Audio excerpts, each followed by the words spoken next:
ముఖ్యంగా ఆంధ్రప్రదేశ్ కానీ మన తెలంగాణ రాష్ట్రంలో చూసినట్లయితే అటు విశాఖపట్నం నుంచి మొదలుకుంటే విశాఖపట్నం, ఈస్ట్ గోదావరి, వెస్ట్ గోదావరి, ఖమ్మము, ఇటు ఆదిలాబాద్ వరకు కూడా ట్రైబ్స్ ఉండే ఏజెన్సీ ప్రాంతం. రాను రాను కొంత ఈ ఆధునీకరణ, మోడర్నైజేషను, మైగ్రేషన్ పెరగడం వల్ల ఏమవుతున్నది, ఇటు మనం ఖమ్మం జిల్లాలో చూసుకున్నట్లయితే భద్రాచలం వరకు కూడా షెడ్యూల్డ్ క్యాస్ట్ కానీ, అప్పర్ క్యాస్ట్ వాళ్ళు కానీ, బ్యాక్వర్డ్ క్లాసెస్ కానీ అక్కడ చాలామంది వలసలు వెళ్ళి స్థిర నివాసం ఏర్పరచుకొని ఉంటున్నారు. ఇటువైపు ఆదిలాబాద్ వైపు చూస్తున్నట్లయితే ఆసిఫాబాద్ కానీ, ఊట్నూరు కానీ చాలా రకరకాల ఏజెన్సీ ప్రాంతాలలో ఉన్నటువంటి చిన్న చిన్న మేజర్ గ్రామ పంచాయతీలు కావచ్చు, చిన్న చిన్న పట్టణాలు కావచ్చు, ఈరోజు అందరూ అంటే అదర్ దాన్ ఎస్టీలు, అదర్ దాన్ షెడ్యూల్డ్ ట్రైబులు కాకుండా మిగతా వాళ్ళంతా కూడా ఆ ప్రాంతాలలో స్థిర నివాసం నేర్చుకొని జీవిస్తున్నారు. కాబట్టి అసలు రాష్ట్ర ప్రభుత్వంలో షెడ్యూల్డ్ ట్రైబులకు సంబంధించి 6% రిజర్వేషన్ ఉన్నది.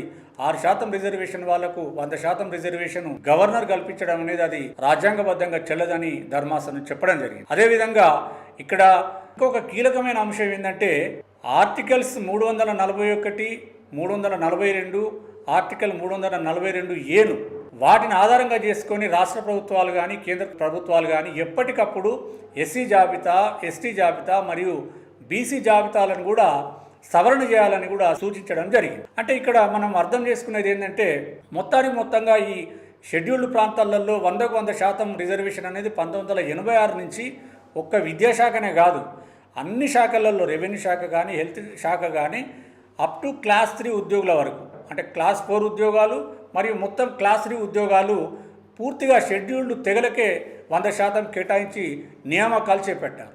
దీని మొత్తంగా సుప్రీంకోర్టు తప్పుబట్టి ఏం చెప్పిందంటే 2000 సంవత్సరం నుంచి 2020 అంటే ఆ జీవో విడుదల చేసి అమలు చేస్తూ 20 సంవత్సరాలు అయిపోయింది.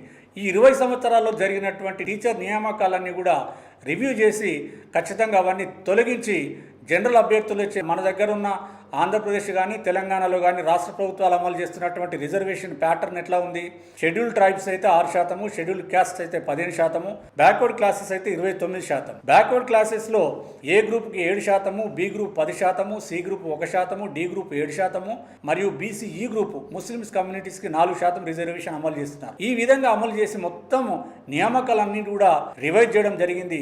రివైజ్ చేసి చేపట్టి ఫైనల్ చేయమని కూడా జడ్జిమెంట్లో చెప్తే అప్పుడు ఆంధ్రప్రదేశ్ ప్రభుత్వం మరియు తెలంగాణ ప్రభుత్వానికి సంబంధించినటువంటి అడ్వకేట్ జనరల్స్ కానీ, మన ప్రభుత్వాల తరఫున వాదించినటువంటి న్యాయవాదులు సుప్రీంకోర్టును వేడుకోవడం జరిగింది. ఈ నియామకాలన్నీ కూడా షెడ్యూల్డ్ తెగలకు సంబంధించినవి.